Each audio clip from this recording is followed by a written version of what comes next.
नमस्कार, मैं नेहा शर्मा आपके साथ और आप देख रहे हैं जस्ट इंडिया। खबरों के प्रायोजक हैं रंज care showroom in Rohtak and Bahadurgarh. Showroom पर आएं, टेस्ट ड्राइव लें और गाड़ी बुक कराएं। Oscar super speciality hospital and trauma centre.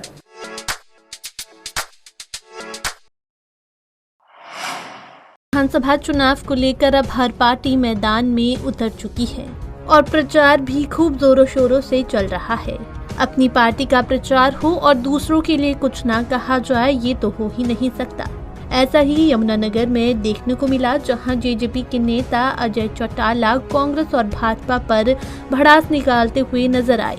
Ajay Chautala ने कहा कि लोकसभा चुनाव में भी बड़े बड़े नेता बड़े बड़े दावे कर रहे थे, लेकिन हकीकत क्या निकली सबके सामने था। वहीं भूपेंद्र सिंह हुड्डा पर निशाना साधते हुए अजय चौटाला के बोल बिगड़े हुए नजर आए। अजय चौटाला ने कहा कि क्या भूपेंद्र सिंह हुड्डा के बाप का राज है जो 60 सीटें लेकर आएंगे। पहले बीजेपी वाले कहते थे 75 बार वाले कहाँ पे आ गए थे 40।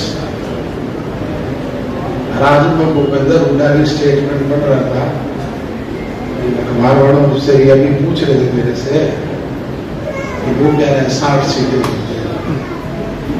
कह रहे हैं क्या तेरा बाप का राज है। प्रजातंत्र में लोगों के अधिकार है, वोट की ताकत उनके पास है। मिट्टी के चलने को अगर जनता चाहे तो आसमान का सितारा बन सकता। वहीं इस मौके पर दुष्यंत चौटाला ने कहा कि वे हरियाणा की 90 सीटों पर अपने कार्यकर्ताओं से बातचीत कर विधानसभा सीटों पर जीत के लिए विचार विमर्श कर रहे हैं। इस मौके पर दुष्यंत चौटाला ने अभय चौटाला पर भी पलटवार किया। प्रदेश की जनता ने इस लोकसभा को 2 हिस्सों में बांटा था और उस कारण जितने क्षेत्रीय दल थे जो उन हिस्सों का हिस्सा नहीं थे, उनके पक्ष में उतने वोट नहीं है। रोहतक पहुंचे बीजेपी के राज्यसभा सांसद रामचंद्र जागरा ने मीडिया से बातचीत करते हुए माना है कि जेपी के साथ गठबंधन में रहना पार्टी की एक मजबूरी थी। जहां एक तरफ गठबंधन में रहते हुए पार्टी को कुछ नुकसान हुए तो इससे ज़्यादा कई फायदे भी हुए हैं। इसी दौरान भाजपा ने जनहित में कई कार्य भी किए हैं। रामचंद्र ने आगे क्या कुछ कहा, आप भी सुनिए। कुछ कमियां होती हैं और कुछ हमारे खिलाफ इतना ज़बरदस्त प्रचार किया गया कि मोदी जी आए तो ये पूरे संविधान को बदल देंगे, दलितों का आरक्षण को ख़त्म कर देंगे, और इतना जनता को गुमराह करने की कोशिश की गई कि उसमें कुछ परसेंटेज वोट भ्रमित होकर हमारे खिलाफ चला गया। लेकिन वोट के परसेंटेज भी आज भी कोई बहुत ज़्यादा फर्क नहीं है।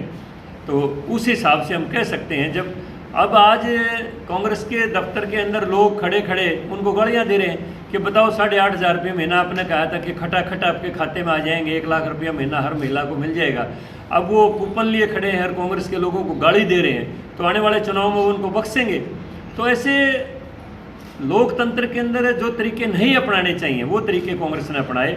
उसमें दुष्प्रचार भी है और जनता को लुभावने के लिए गलत तरीके, जैसे मैंने बताया कि 1 लाख रुपये साल के दे दिए जाएंगे, 8,500 रुपये हर महीने आपके खाते में आ जाएंगे, उनको साइन करके कूपन दे दिए गए और आज वो उनके दरवाजे के ऊपर खटाखट कर रहे हैं। वो खटखट कहाँ रह गए, वो पैसे कहाँ गए हमारे। तो ऐसी चीज़ें एक बार काट की हांडी चढ़ जाती है लेकिन फिर वो दोबारा नहीं चढ़ती है। कांग्रेस का जो एक बार जो उन्होंने भ्रमित किया वो सारी जनता के सामने आ गई है और अब आने वाले समय फिर वो भारतीय जनता पार्टी है, क्योंकि अंतिम में सत्य की विजय।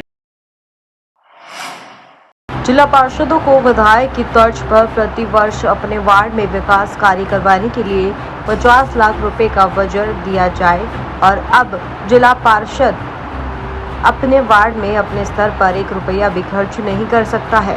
पार्षद को अपना कार्य करवाने के लिए पूरे तरीके से चेयरमैन पर निर्भर रहना पड़ता है।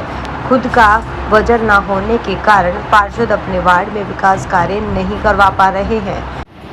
अनिल हुड्डा, वाइस चेयरमैन जिला परिषद रोहतक। आज ये जो प्रेस कॉन्फ्रेंस की जा रही है, इसका तात्पर्य ये है कि जो हमारी स्टेट लेवल में पार्षद एसोसिएशन है वो अपनी सरकार से जो मांगे है वो उनको हम बताना चाहते हैं। जैसे सरपंचों की जो मांग उठाई थी वो उनकी मान ली गई है। हम भी 1.5 साल से अपनी मांगों को रख रहे हैं सरकार के सामने, हमारी सुनवाई नहीं हो रही थी। इसलिए हम सरकार से रिक्वेस्ट करें कि हमारी जो डिमांड है वो भी मानी जाए। क्या डिमांड है? हमारी मेन डिमांड तो ये है कि जो विधायक और सरपंच की तरफ पर हमारे को डायरेक्ट फंड अवेलेबल कराया जाए, कम से कम 50 लाख रुपए पर ईयर, ताकि हम पब्लिक के डायरेक्ट काम करवा सकें। दिक्कत तो ये है कि जैसे मान के चलो मेरी चेयरमैन के साथ नहीं बनती, भाई की बना है, मेरे को इग्नोर कर दिया, इसको फंड दे दिया, ताकि सब के सब पार्षद बराबर रूप से समान रूप से काम करवा सकें। हाँ, और मांग हमारी जैसे टोल टैक्स फ्री करवाना है, निजी सहायक के पार्षदों को दिया जाए, जिला पार्षदों की पेंशन मानदेय भत्ता हमारा 50,000 रुपये प्रतिमाह किया जाए, और गांव में विकास कार्य सभी जो टेबल सरकार ने रखी गई है ना, उन टेबलों को खत्म किया जाए। हरियाणा के रेवाड़ी से खबर है, जहां सुठाना के पास एक युवक की उसके जन्मदिन पर गोली मारकर हत्या कर दी गई है। युवक दुकान बंद कर अपने दोस्त के साथ बाइक पर घर लौटने की तैयारी कर रहा था, तभी कार और बाइकों पर सवार होकर आए बदमाशों ने फायरिंग कर दी, जिसमें एक गोली युवक के सीने में लगी और युवक की मौके पर मौत हो गई। मृतक की पहचान गांव रानोली प्राणपुरा निवासी दिनेश के रूप में हुई है। मृतक 5 बहनों का इकलौता भाई था। कसोला थाना पुलिस मामले की जांच कर रही है। घटना से कुछ देर पहले मृतक व्यक्ति का मोमोज की दुकान पर झगड़ा हुआ था। हमलावरों को पकड़ने के लिए स्थानीय पुलिस के अलावा CIA की टीमें छापेमारी कर रही है। गोली मारने वाले 2 हमलावरों की पहचान हो गई है। इनमें एक जलियावास गांव तो दूसरा गांव पातुहेड़ा का रहने वाला है। झगड़ा हुआ था, थप्पड़ वगैरह हुए थे। उसके बाद वो आया और बंदे बुलाए अपने साथ, 10-20 बंदे थे मेरे ख्याल से, और आते ही गाड़ी में से 3 उतरे और गाड़ी भरी थी और भी, और मोटरसाइकिल खड़ी थी, उस पर 2-3 बंदे थे, तो उन्होंने फायरिंग कर दी थी। कितने लोग पास आते? कितने लोग थे और कौन कौन था? जी नाम तो जानते हैं, एक का नाम बता रहे थे SP और शिव, जिसने गोली मारी। ठीक है। जलालपुर गांव है मेरे ख्याल, जलालपुर। तो कितनी गोलियां मारी गई? एक कट्टे की एक ही गोली मारी, एक गोली ऑन द स्पॉट हो गई। एक और बता रहे हैं कोई चेयरमैन का भाई है कोई इसमें? जी उसमें नाम नहीं जानता, लेकिन और बंदे थे। हरियाणा में पंजाबी की युवती को मानसा जाने के लिए अनजान युवकों से कार से लिफ्ट लेनी महंगी पड़ गई। कार सवार 28 साल की युवती को मानसा ले जाने के बजाय हिसार के आदमपुर में किन्नियों के बाग में ले गए, जहां 4 लोगों ने पहले उसे शराब पिलाई, फिर उसे नशीला पदार्थ भी पिलाया। इसके बाद उसके साथ गैंगरेप किया। इसके बाद वह नग्न हालत में ही वहां से किसी तरह भाग निकली। पुलिस के मुताबिक 28 साल की युवती फतेहाबाद के रतिया में बुआ के पास रहती है। वह मानसा में बहन से मिलने के लिए जा रही थी और इस बारे में उसने मानसा पुलिस के पास जाकर शिकायत की। मानसा पुलिस ने 0 FIR दर्ज की है, जिसे हिसार की आदमपुर पुलिस को भेज दिया गया है। यहां पुलिस ने रेप करने वाले 4 आरोपियों सागर शेर सिंह, सलीम खान और एक अन्य के खिलाफ केस दर्ज कर लिया है। पंजाब के लुधियाना से बड़ी खबर सामने आई है। यहां शिवसेना नेता पर दिन दहाड़े तलवारों से हमले की खबर है। लुधियाना के सिविल अस्पताल के बाहर हिंदू नेता संदीप गोरा थापर पर कुछ निहंगों द्वारा जानलेवा हमला कर दिया गया, जिसके चलते हिंदू नेता संदीप गोरा थापर गंभीर रूप से घायल हो गए, जिन्हें DMC अस्पताल में दाखिल करवाया गया है। वहीं मौके पर पहुंची हिंदू जथेबंदियों की ओर से रोष प्रदर्शन भी किया गया।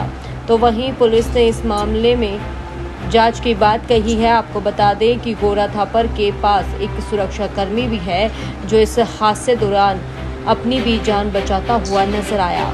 वहीं गोरा थापर की एक्टिवा को भी निहंगों द्वारा उड़ाकर अपने साथ ले गए। हरियाणा के फरीदाबाद से खबर है, जहां जिले के सेक्टर 58 थाने के अंतर्गत सीकरी गांव में एक मकान का छज्जा गिरने से नीचे खेल रहे एक परिवार के 3 बच्चों की मौत हो गई। छज्जे की हालत ठीक नहीं थी। बारिश के बाद इसकी हालत और खराब हो रही थी, लेकिन किसी को ये अंदाजा नहीं था कि वह गिर जाएगा। हादसा शुक्रवार देर शाम हुआ है और गांव में राकेश रहता है। उसने किराए के लिए कमरे बनाए हुए हैं। इन्हीं कमरों में कुछ प्रवासी लोग किराए पर रहते हैं और एक कमरे में धर्मेंद्र अपनी पत्नी और बच्चों के साथ रहता था।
खबरों में फिलहाल इतना ही। देखते रहिए जस्ट इंडिया। नमस्कार।